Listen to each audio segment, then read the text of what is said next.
से आपके दिमाग में था कि हमें वकालत करना है? बड़े भाई थे, अच्छा मुरलीधर गुप्ता, अच्छा। उन्होंने मुझे परसों किया। हम तो क्लाइंट से भी जो आते हैं नए क्लाइंट, उनको भी राय देते हैं भाई समझौता हो जाए तो अच्छा है।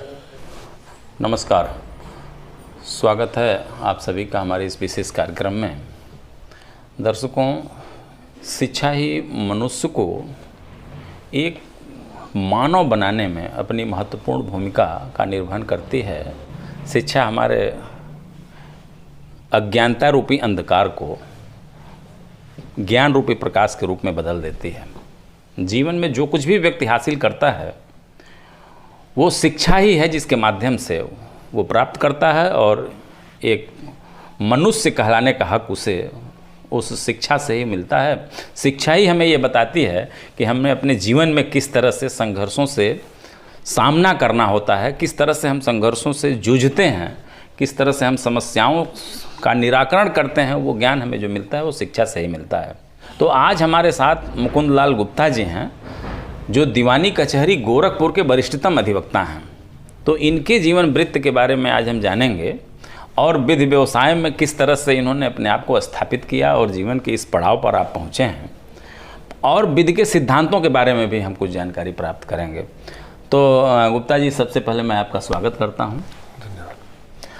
जैसा कि मैं अपने दर्शकों को नाम बताया आपका, तो मैं ये जानना चाहूँगा कि आपका जन्म स्थान कहाँ है और आपके माता पिता कौन हैं, उनके बारे में हमारे दर्शकों को जरा बताइए।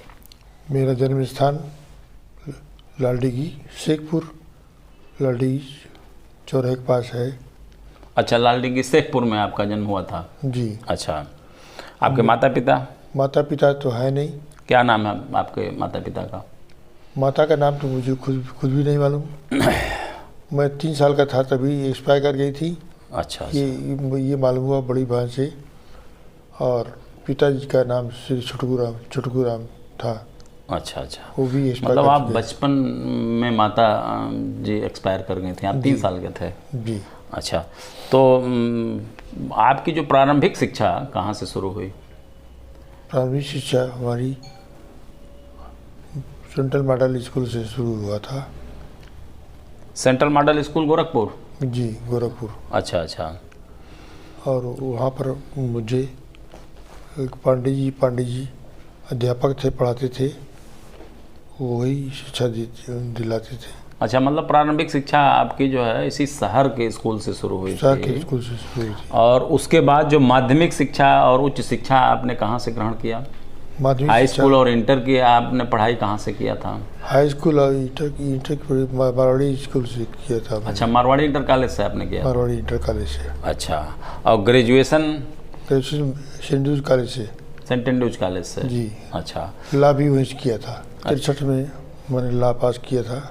अच्छा, और 65 में जनवरी 65 से मैं वकालत में पेशे में आ गया। अच्छा, 1965 से रजिस्ट्रेशन आपका 1965 का है? जी, 11/65 है। अच्छा, 11/65। अच्छा। तो आपने चूँकि पिताजी का सानिध्य तो आपको मिलता रहा, मान लीजिए माता जी?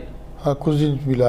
अच्छा, तो वकालत की जो आपने पढ़ाई किया, इसके पीछे क्या उद्देश्य था आपका? शुरू से आपके दिमाग में था कि हमें वकालत करना है, या पिताजी ने आपसे कहा था कि बेटा तुम वकील बनना, या कोई ऐसी परिस्थिति उत्पन्न हुई जिसकी वजह से आप जो है वकालत में आए? क्या है कहानी? मेरे बड़े भाई थे। अच्छा, मुरलीधर गुप्ता। अच्छा, उन्होंने मुझे परसों किया कि पढ़ो, अच्छा, आगे पढ़ो, और पढ़ाई करके उन्होंने ही बहुत श्रीपतलाल सिन्हा का जूनियर रखाया था मुझे। अच्छा, श्रीपतलाल सिन्हा जी आपके वरिष्ठ थे? वरिष्ठ थे। अच्छा, तो आप कितने भाई और बहन हैं आप? 5 भाई और अच्छा। 2 बहनें थी। अच्छा, तो आपका नंबर किस पर है? किस नंबर पर आप? लास्ट में है। सबसे छोटे हैं भाइयों में? अच्छा, ठीक है, तो भाइयों का सानिध्य आपको मिला है। जी। हाँ, तो अच्छा, तो आपके भाई की प्रेरणा से आप जो है अपने बड़े भाई की प्रेरणा से आप वकालत में आए। अच्छा, वकालत में जब आप आए तो आपने सिविल को ही क्यों चुना? ये आपको जानकारी थी वकालत कर लेने के बाद? श्रीपतलाल सिन्हा जो हमारे गुरु थे, अच्छा, वो सिविल करते ही थे। सिविल का काम करते थे। अच्छा और उन्हीं साथ थे। मैं शाम को भी जाता था और सुबह भी जाता था। अच्छा। शाम तो- को सारी फाइलें देख लेता था, सुबह उनको बता देता, फिर कर देता था, अच्छा बता देता था। अच्छा। तो विधि व्यवसाय शुरू हो गया जब जीवन में व्यक्ति अर्थोपार्जन का माध्यम बना लेता है, तब गार्जियन जो है उसके दाम्पत्य जीवन की बात शुरू करता है, शादी ब्याह की बात शुरू होती है। तो शादी आपकी वकालत करने के पहले हो गई थी या नहीं, वकालत शुरू करने के बाद हुआ। वकालत शुरू करने के बाद हुआ था? किस सन में शादी हुई थी? 30 जून 63। 1963। जी। अच्छा, तो 1963 में शादी हुई, तो कहाँ वकालत? आपने तो बताया कि 1965 में मैं जो है वकालत शुरू किया हूँ। नहीं, पढ़ाई तो पहले ही कर लिया था ना। अच्छा अच्छा अच्छा। शुरू किया, प्रैक्टिस शुरू किया था अच्छा, 65 में वकालत की पढ़ाई करने के बाद आपकी शादी हो गई। जी। यानी पढ़ाई पूरी करते करते आपकी शादी हो गई। जी। अच्छा, आपकी पत्नी गृहिणी हैं कि? नहीं, शी इज नो मोर। अच्छा, अब नहीं है वो? ना। अच्छा, तो वो ये गृहिणी थी या कहीं सेवा में थी? गृहिणी थी। पढ़ी लिखी थी? बीए पास। अच्छा, बीए पास थी उस समय। अगर उस समय में वो बीए पास थी, तो जिस समय महिलाएं सिर्फ चूल्हा चौका की बात उनसे की जाती थी और कक्षा 8 या 5 तक ये माना जाता था कि महिलाएं अपना हस्ताक्षर कर लें, बस यही उनकी पढ़ाई होती थी। उस ज़माने में आपकी पत्नी बीए थी, तो इसका मतलब है कि आपके परिवार में शिक्षा का स्तर बहुत अच्छा था, बेहतर माना जाता था। तो एक शिक्षित परिवार में आपका जन्म हुआ और उसमें आपने अपना जो गृहस्थ जीवन आपने शुरू किया। आपके बच्चे कितने हैं? बच्चे 2 लड़के हैं, 3 लड़कियां हैं। अच्छा, 2 लड़के और 3 लड़कियां हैं। 5 लड़के हैं। अच्छा, तो छोटे विधि व्यवसाय से जुड़े हैं। अच्छा। एक सर्विस में है, इंजीनियरिंग कराया था पुसद में। अच्छा, महाराष्ट्र से। अच्छा, नागपुर पास है। अच्छा अच्छा। मतलब वो सर्विस में, एक सर्विस में है और एक आपके साथ हैं, वकालत में है। जी। बाकी पुत्रियों की शादी आपने बहुत पहले कर दिया होगा? कर दिया था। अच्छा, जैसे ये माना जाता है कि बड़ा दुरूह क्षेत्र माना जाता है विधि। कानून की पढ़ाई करना तो बड़ा आसान होता है, लेकिन कानून को व्यवसाय के रूप में आत्मसात करना बड़ा चुनौतीपूर्ण माना जाता है। सही बात है। तो जब आपने शुरू किया, यद्यपि आप का परिवार शिक्षित था, आपको किसी प्रकार की कोई कमी नहीं रही होगी जी, लेकिन फिर भी किस तरह से अपने आप को स्थापित किया? आप जो है आमदनी आपकी कब से शुरू हुई? कितने दिनों तक आपको संघर्ष करना पड़ा था? क्या बताएंगे हमारे दर्शकों? जितने दिन मैं जूनियर था उनका, अच्छा। कौशिक प्रसाद सिन्हा का, 2 रुपये 5 रुपये मुझे मिलता था। अच्छा। बयान लिखा है, हाथ से लिखते थे। अच्छा, उतारते थे बयान। उसी समय से उसके बाद जब 69 में अलग हुए थे, अच्छा, अलग प्रैक्टिस शुरू किया हमने, तब से अपना। अच्छा, 69 में आप इंडिपेंडेंट हुए? इंडिपेंडेंट हो गए। अच्छा, तो मतलब कुल मिलाकर के 3-4 साल तक आप जो है सानिध्य में रहे। तो सिविल के प्रति आज का जो अधिवक्ता है, आज हम देख रहे हैं कि जो लड़के वकालत कर रहे हैं, तो वो सिविल के प्रति वो उनका आकर्षण नहीं दिख रहा है, वो सीधे जो है फौजदारी की तरफ वो भाग रहे हैं। असल में दिक्कत ऐसा ये है, कारण क्या है इसके लिए? इसका कारण, मुख्य कारण ये है हमारे समझ से कि इसमें सिविल में बहुत टफ काम है। जनरल लॉ पढ़ना पड़ता है और उसकी क्रिमिनल में पैसे बहुत कम, सिविल में बहुत कम मिलते हैं, जबकि क्रिमिनल में कुछ न कुछ मिलने लगता है। शुरुआती दौर से मिलने लगता है जी। और दीवानी मामले में ये माना जाता है कि पैसे बाद में मिलते हैं। बहुत बाद में मिलते हैं। सिविल की वकालत करने के लिए बहुत डिवोट करना पड़ता है अपने को। अच्छा, बिना डिवोट किए और अप टू डेट लॉ जाने कोई नहीं वकालत कर सकता। बिल्कुल। अच्छा, ये माना जाता है कि जिसे दीवानी के मामले इतने लेंदी होते हैं कि मामला दीवानी का मेरिट पर डिसाइड नहीं होता है, अंततः कंप्रोमाइज हो जाता है। कहाँ तक आप इससे सहमत हैं? हम बिल्कुल सहमत हैं। हम तो क्लाइंट से भी जो आते हैं नए क्लाइंट, उनको भी राय देते हैं भाई समझौता हो जाता अच्छा है, क्योंकि सिविल का कोई एंड नहीं है। क्योंकि ये कोर्ट से अगर तय हो जाए 10 साल 20 साल, मुझे अब अभी तक याद है कि एक स्पेसिफिक परफॉर्मेंस का दावा डिग्री हुआ था हमारा, वो सेकंड अपील में चला गया, हाई कोर्ट में 32 से 33 साल लग गए डिसाइड होने में। 32 साल डिसाइड 32 साल। और जो क्लाइंट वो आया, एक्चुअली जो लड़ा था वो तो मर गया, उसके लड़के आए तो हम खुद पहचान नहीं पाए उसको, तब उसने बताया। मतलब पीढ़ियां गुजर जाती हैं, दीवानी का मुकदमा डिसाइड नहीं हो पाता है। सही बात है। तो अच्छा, इस दिशा में तमाम सारे प्रयास भी हुए हैं। आज तमाम सारे छोटे छोटे एक्ट बना दिए गए हैं। बहुत पहले मोटर क्लेम का दावा जो है आप दीवानी के तहत दाखिल होता था। तमाम सारे जो कमर्शियल सूट हैं वो सब दीवानी के मामले हुआ करते थे। आज जो है ये न्यायालय अलग हो गए, मोटर क्लेम का न्यायालय अलग काम कर रहा है, वाणिज्य न्यायालय की व्यवस्था हो गई है। तो अब भूमि अधिग्रहण का भी अलग हो गया है। तो ये जो नए न्यायालय जो स्थापित हुए हैं, तो इससे कितना आराम मिला है? एक जो कोई आराम नहीं मिला है। अच्छा, काम बढ़ा है लेकिन कोई आराम नहीं मिला है। अच्छा, तो पेंडेंसी जैसे मान लीजिए कि जैसे मोटर क्लेम का मामला है, पहले अगर 1988 से पहले मान लीजिए मोटर वकील एक्ट बना ही नहीं था, उसके पहले लॉ ऑफ टार्ट के तहत मामले आते रहे होंगे, तो उनके डिसाइड होने में बरसों बरसों लगते रहे होंगे, बहुत ज़्यादा। लेकिन आज तो अगर मोटर व्हीकल एक्ट के तहत अगर जब नया अधिनियम आया तो अब उसमें तो काफ़ी रिलीफ में लोगों को मिल रही है। निश्चित रूप से कुछ तो राहत मिली होगी तभी ना।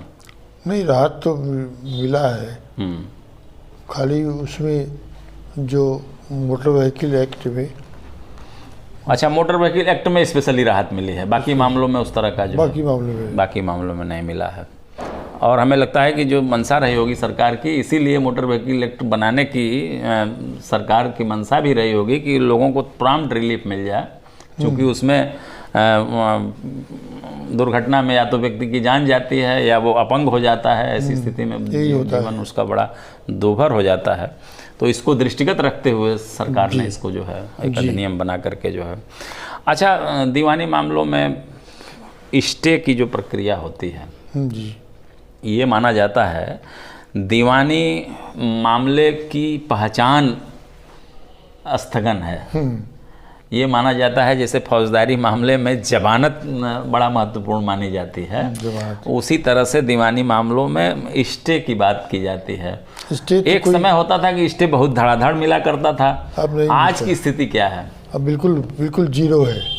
अच्छा, आर्टिकल 39 रूल 1 and 2 अच्छा, इसका सीपीसी में दिया हुआ है। अच्छा, लेकिन ऑलमोस्ट वो ख़त्म हो गया है, कोई कोर्ट देती नहीं जल्दी स्टे। नहीं, इस जैसे पहले स्टे बहुत मिलते थे, पहले आज स्टे नहीं मिलते हैं, तो इसके पीछे कारण क्या था? कारण ये था कि इंस्ट्रक्शंस आते रहते हैं हाई कोर्ट से और उसी को फॉलो करते हैं लोग।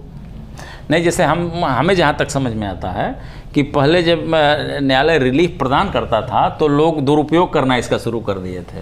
दुरुपयोग तो होता ही है, और जब दुरुपयोग होना शुरू हुआ तो इस पर जो है इंस्ट्रक्शन आने लगे हाई कोर्ट और सुप्रीम कोर्ट के। जी, बहुत अच्छा।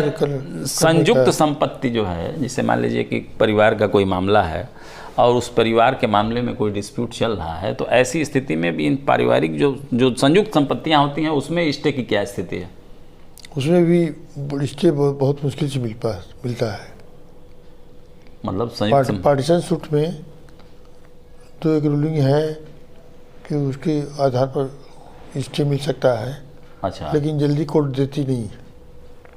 अच्छा, दीवानी का कोई ऐसा मामला जो आपके जीवन में, जब से आप विधि व्यवसाय कर रहे हैं, कोई बहुत चर्चित रहा हो, हाईलाइटेड रहा हो, कोई ऐसा मामला आपके जीवन में था जिसके बारे में आप बताएंगे हमारे दर्शकों को? पवन तिवारी यहाँ पर थे, जेसीसी। अच्छा, बहुत ही ऑनेस्ट आदमी थे। अच्छा। उनके समक्ष हमने पीए केस बहुत ज़्यादा किया था, पीए। प्रिस्क्राइब अथॉरिटी का अच्छा। बहुत केस किया था अच्छा। और जीता भी था। वो कब्जा भी मिल गया उसको। अच्छा। एक सुलह चल रहा था, अभी सुलह हो गया। अच्छा। अच्छा। तो उसमें ये डिस्प्यूट था कि से लीड लिया था क्लाइंट ने, पार्टी ने दिया, हमारी पार्टी ने। अच्छा। से लीड में 14 दिया हुआ था और नंबर भी दिया हुआ था। तो ला ये है कि 14 प्रिवेल करेगा, अच्छा। नंबर नहीं प्रिवेल करेगा। अच्छा, जो चौहद्दी है वही माना जाएगा। वही माना जाएगा। जी। अच्छा। उस आधार पर हम जीते थे। अच्छा, मतलब भूमि विवाद में कुल मिलाकर के चौहद्दी से तात्पर्य जो है जो कब्जा है, जी। तो कब्जा की जो नवैयत होती है, जो स्थिति होती है, उसको ही प्रेफरेंस दिया जाता है, यही ना? जी जी। जैसे तात्कालिक रूप से आप अगर किसी का मकान बना हुआ है तो उसके बाद की नवैयत क्या थी इस पर बहुत ज़्यादा विचार नहीं होता है। तात्कालिक रूप से उस पर जिसका मकान है उसका कब्जा माना जाता है, उसका कब्जा माना जाता है, तो उसको महत्व देती है, उसको महत्व दिया जाता है। से न्यायालय को कोई बात अवगत हम कराते हैं तो उसकी वास्तविक स्थिति को कैसे जो है न्यायालय विश्वास कर लेती है, किसके आधार पर, क्या है उसके? अमीन की रिपोर्ट आती है। अच्छा।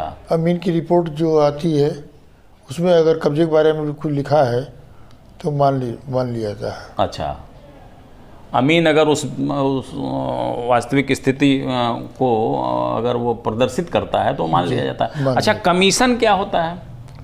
जो वकील कमीशन जाते हैं। अच्छा, इनका काम क्या होता है? और वही काम वो भी करते हैं। अच्छा, जो अमीन करता है वही काम वो भी करते हैं। किसी केस में हम कमीशन इशू कर हो जाता है। अच्छा। और किसी में अमीन जाते हैं।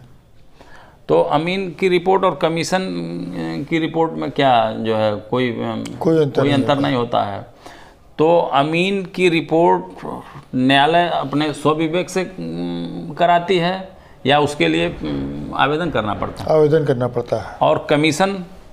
दोनों के लिए आवेदन करना पड़ता है। दोनों के लिए आवेदन करना पड़ता जी। है। तो किसी भी दीवानी मामले में रिपोर्ट बहुत महत्वपूर्ण रखती है। जी। तो प्रत्येक मामलों में कमीशन या अमीन की रिपोर्ट होनी चाहिए। जी। ये मस्ट है। तभी जो है। अच्छा, अगर कोई रिपोर्ट आ गई और विपक्षी को ये लगता है कि ये रिपोर्ट सही नहीं है तो वो किस तरह से उसकी आपत्ति चैलेंज आपत्ति दे करके चैलेंज करेगा। अच्छा। और ये प्रेयर करेगा कि साहब या तो दूसरा मंगा लिया जाए या एडिशनल रिपोर्ट मंगा लिया जाए। अच्छा, एडिशनल रिपोर्ट। मान लीजिए वादी मुकदमा के प्रार्थना पत्र पर कमीशन गया है और प्रतिवादी उससे संतुष्ट नहीं है, तो प्रतिवादी भी अपना कमीशन की प्रार्थना कर सकता है? हाँ, कर सकता है। अच्छा, उसी से दरखास्त दे सकता है जो पहले प्लेंटिफ ने दिया है, उसी के साथ दरखास्त की ये भी चीज़ मंगा लिया जाए। अच्छा। वो हो जाता है। मतलब कुल मिलाकर के जो पीड़ित व्यक्ति है वो भी कमीशन की मांग कर सकता है। जी। अच्छा, जो निर्देश पुनर्विलेखन और पुनरीक्षण की बात कही जाती है, जैसे हमारा मेन उद्देश्य है कि जब कोई नया लड़का विधि क्षेत्र में प्रवेश कर रहा है तो वो जब हमारा कार्यक्रम देखता है तो उसे किसी जैसे किताबों में तो वो पढ़ लेता है, लेकिन वो किताब की बात जो है, जैसे फौजदारी मामलों में अक्सर हम देखते हैं कि लड़के पढ़ तो लेते हैं कि FIR क्या है, विवेचना क्या है, प्रैक्टिकल जानकारी, जांच क्या है, ठीक है ना? प्रैक्टिकल जानकारी ट्रेनिंग से ही होता है। बिल्कुल बिल्कुल। जूनियर होने के नाते तो निर्देश पुनर्विलेखन और पुनरीक्षण के बारे में थोड़ा सा हम जानना चाहेंगे। पुनरीक्षण तो जुडिशल पर होता है। अच्छा।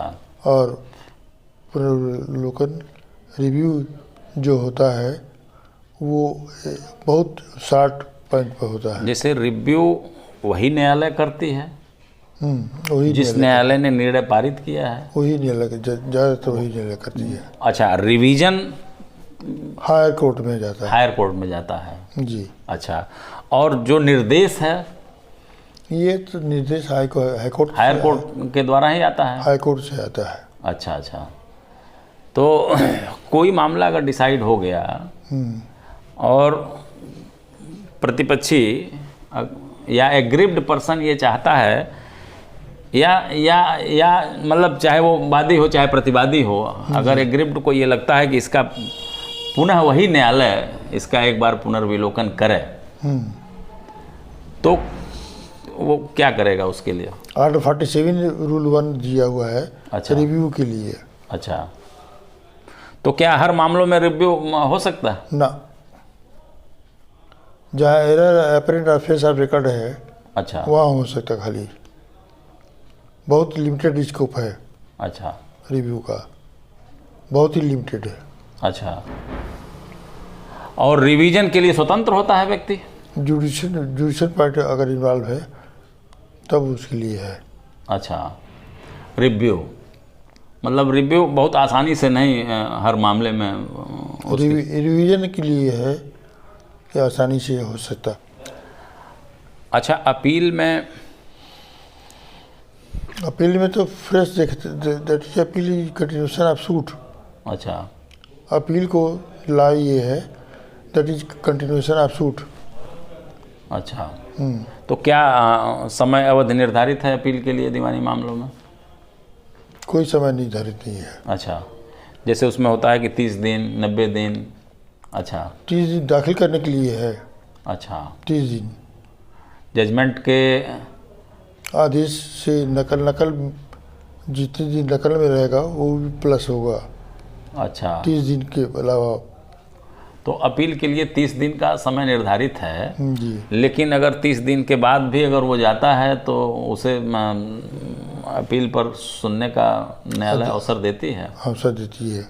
अच्छा। सेक्शन 5 है लिमिटेशन एक्ट का। अच्छा, लिमिटेशन एक्ट में सेक्शन 5 है, सेक्शन 14 है। अच्छा, जिसमें कोर्ट सुविधा देती है। अच्छा, अच्छा, जब हम कोई दीवानी बात दाखिल करते हैं तो दीवानी बात दाखिल करने के लिए वादी की न्यायालय में उपस्थिति जरूरी होती है? नहीं, साइन होना चाहिए उसका। अच्छा, जरूरी नहीं है उपस्थिति। अच्छा, मतलब वो दावे पर सिग्नेचर उसका होना तो चाहिए। जिस समय वो दावे पर सिग्नेचर करता है उस समय उसकी उपस्थिति कहीं भी हो सकती है या न्यायालय में उसे आकर के सिग्नेचर करना? नहीं, न्यायालय में नहीं, कहीं भी वो कहीं सिग्नेचर? भी हो सकती है। अच्छा, तो अब वर्तमान समय में दावे के साथ जी, शपथ पत्र आवश्यक है या बिना शपथ पत्र के दावे? आवश्यक है। ये हाईकोर्ट रूल्स में बढ़ाया गया है। अच्छा, तो कोई व्यक्ति अगर शपथ पत्र जो है निर्मित करता है तो उस दरमियान उसकी उपस्थिति शपथ आयुक्त या नोटरी मजिस्ट्रेट के समक्ष होना चाहिए। होना चाहिए। होना चाहिए। जिस समय उसका हस्ताक्षर है उस समय उसकी उपस्थिति वहाँ मानी जाएगी? वहाँ मानी जाएगी। मानी जाएगी। अभी बातचीत के क्रम में आपने जो है एक पवन तिवारी का नाम लिया, तो ये लघुवाद न्यायालय और लघुवाद ये क्या है? कैसे हमारा अगर कोई दर्शक जानना चाहे कि लघुवाद क्या है तो इसको कैसे परिभाषित करेंगे आप? Provincial small class court act बना हुआ है। कौन कौन से मामले लघुवाद न्यायालय में दाखिल किए जा सकते हैं? 5,000 तक 10,000 तक वैल्यू की मनी सूट दाखिल हो सकते हैं। रेंट इजेक्टमेंट दाखिल हो सकता है। अच्छा, और इंसॉल्वेंसी कोर्ट भी उसी पावर होता है, कई बार कोई। अच्छा, इंसॉल्वेंसी के संबंध में मामले जेएससीसी में जाते हैं। जेएससीसी में जाते हैं। अच्छा, तमाम सारे विधिक सिद्धांत हर विधि में कानून में तमाम सारे विधिक सिद्धांतों को पढ़ा जाता है, तमाम सारे नियम बताए जाते हैं। एक नियम हमने पढ़ा था दामपुट का नियम, दामपुट के नियम के बारे में। दमदूपत। हाँ अच्छा, दमदूपट है। जी। अच्छा, वही चीज़ रूल वही। ऑफ दमदूपत। हाँ, रूल ऑफ दमदुम पट क्या है ये जो है, ज़रा सा हमारे दर्शकों को बताइए। ये है जैसे इंटरेस्ट होता है, अच्छा लोन पर इंटरेस्ट जो लिया जाता है, अच्छा वो उसके संबंध में है। अच्छा, जैसे जो मैंने पढ़ा था, मैं तो दामपुट पढ़ा था, और दामपुट में ये मैंने पढ़ा था कि अगर पक्षकार हिंदू है तो जो ब्याज की रकम होगी वो मूलधन से अधिक नहीं होगी। तो क्या यही सही है या इसका कुछ अलग जो है क्या है ये? नहीं, ऐसा नहीं है। अच्छा। जो प्रिंसिपल जो बैंक का लोन अगर है, अच्छा तो बैंक रेट से जो होगा वो तो कॉन्ट्रैक्ट होता है बाकायदा। अच्छा अच्छा अच्छा, जो जिस रेट से कॉन्ट्रैक्ट होगा उसी रेट से वसूल होगा। जी। भले ही वो रकम जो है मूलधन से अधिक हो जाए। लेकिन हमें लगता है कि प्राचीन समय में इस तरह की व्यवस्था रही होगी। अब यूपी में अब नहीं है। अच्छा, अब इस व्यवस्था का कोई मतलब नहीं है। नहीं, अब तो इंटरेस्ट जो है जो मूलधन मूलधन से अधिक भी हो सकता है। अधिक भी हो सकता है। अच्छा, अब थोड़ा सा मैं आपके व्यक्तिगत जीवन पर थोड़ा सा और मैं चाहूँगा कि जैसे जब आप बचपन में पढ़ाई करते रहे होंगे तो उस समय आपका जो इंटरेस्ट था, जैसे बहुत लोगों का इंटरेस्ट होता है खेलने में, बहुत लोगों का इंटरेस्ट होता है जो साहित्यिक गतिविधियों में, राजनीतिक गतिविधियों में, खेल में, तो आप बचपन में साहित्यिक गतिविधियों में हमारा ज़्यादा रुचि रहा है। अच्छा, साहित्यिक गतिविधियों में। हाँ। तो साहित्यिक गतिविधियों में आपकी अगर रुचि रही है तो कोई हमारे दर्शकों के लिए कोई प्रार्थना, कोई कविता वगैरह है जो आज तक अभी आपको याद है? बहुत दो लाइन हम याद कर पड़ेंगे। अच्छा हाँ, बताइए। नहीं, 2 लाइन क्या है, कई लाइन आप बताएं जो है। ये फसले गुल ये सुहाए, ये फसले गुल ये फिजाएं तुझे सलाम करती हैं, और एक लाइन और। अच्छा, एक लाइन जो है। और कोई शेर शायरी, कोई गालिब का शेर? नहीं कोई है। या फिल्म की कोई जो है पिक्चर वगैरह आप उस समय ज़रूर देखते रहे होंगे। फिल्म के गाने भी बहुत प्रेरणाप्रद हैं। मैंने एक फिल्म देखा था, एक फूल दो माली, तो उसमें एक गाना था कि जो है तुझे सूरज कहूँ या चंदा, तुझे दीप कहूँ या तारा, मेरा नाम करेगा रोशन जग में मेरा राज दुलारा। तो आज उंगली पकड़ के तेरी तुझे मैं चलना सिखलाऊं, कल हाथ पकड़ना मेरा जब मैं बूढ़ा हो जाऊं। अपेक्षाएं होती हैं। सही है। अपेक्षाएं होती हैं। हर पिता की ये इच्छा होती है कि उसकी संतान, कहा गया है ना कि जैसे महाभारत के उद्योग पर्व में महात्मा विदुर समझा रहे थे धृतराष्ट्र जी को, तो उसमें आया था कि सुख जो है क्या है, जीवन में 6 सुख कहा जाता है। जी। तो उसमें उन्होंने संस्कृत में आबद्ध किया मंत्रों में कि अर्थागमो नित्यम निरोगिता, प्रिया च भार्या प्रियवादिनी च, वसस्य पुत्रो अर्थकरी च विद्या, खड़ जीव लोकस्य सुखानि राजन। जी।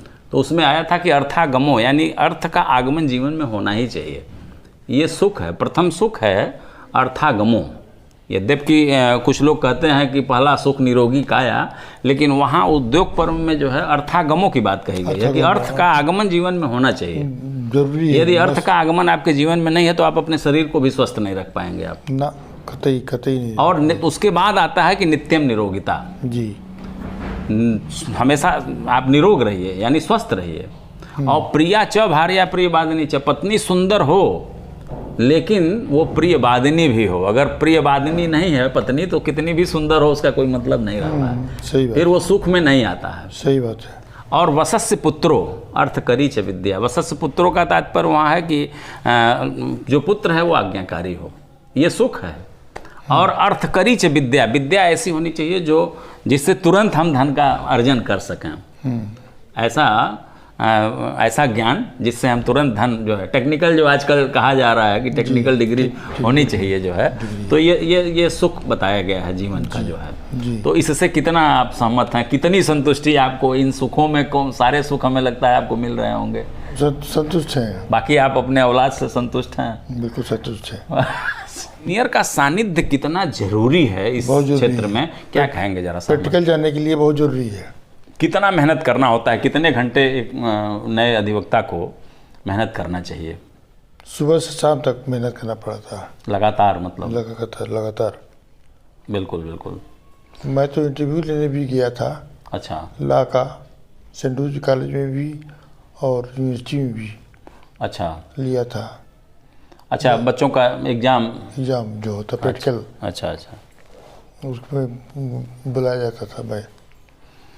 जैसे बहुत नैराश्यता हावी हो जाती है प्रोफेशन, जैसे वकालत का प्रोफेशन ये माना जाता है कि शुरुआती दौर में बड़ा ही डिप्रेस जो है हो जाते हैं लड़के, तो डिप्रेशन में वो ना आवे जो है। नहीं, सिविल अगर क्या उनको जैसे उनको कोई मूल मत रहा शुरुआत करें, पढ़ें और मेहनत करें। जो जर्नल्स आते हैं पार्टली मंथली, उसको पढ़ें, उसमें तमाम नई नई चीज़ें आती रहती हैं, उसको पढ़ेंगे तभी जानकारी होगी। दर्शकों, आपने देखा कि मुकुंद लाल गुप्ता जी अपने जीवन वृत्त के बारे में और विधि व्यवसाय के बारे में जो चुनौतियां हैं उससे निपटने के बारे में बेहतर जानकारी दिया, और निश्चित रूप से आप इससे संतुष्ट होंगे और अपने जीवन में इनकी बातों को आप आत्मसात करेंगे, उसका अनुकरण करेंगे। और निश्चित रूप से कहा जाता है कि हर अंधियारी रात के पीछे सुबह का सूरज छिपा होता है। तो आप किसी की भी जो वेदना होती है, उस वेदना के पीछे निश्चित रूप से उत्साह, निश्चित रूप से अच्छा अवसर छिपा होता है। आप भी अपने जीवन में जब कठिन परिस्थितियों का सामना करेंगे, चुनौतीपूर्ण ढंग से सामना करेंगे, तो आप भी मुकुंद लाल गुप्ता जी की तरह जो है निश्चित रूप से एक वरिष्ठ अधिवक्ता, एक नामी अधिवक्ता बन सकते हैं। निश्चित रूप से ये कार्यक्रम आपको पसंद आया होगा। फिर अगली बार किसी और शख्सियत के साथ मिलेंगे। गुप्ता जी, आपने अपना अमूल्य समय दिया और हमसे बात किया, हमारे दर्शकों के लिए बात किया, इसके लिए आपको बहुत बहुत धन्यवाद।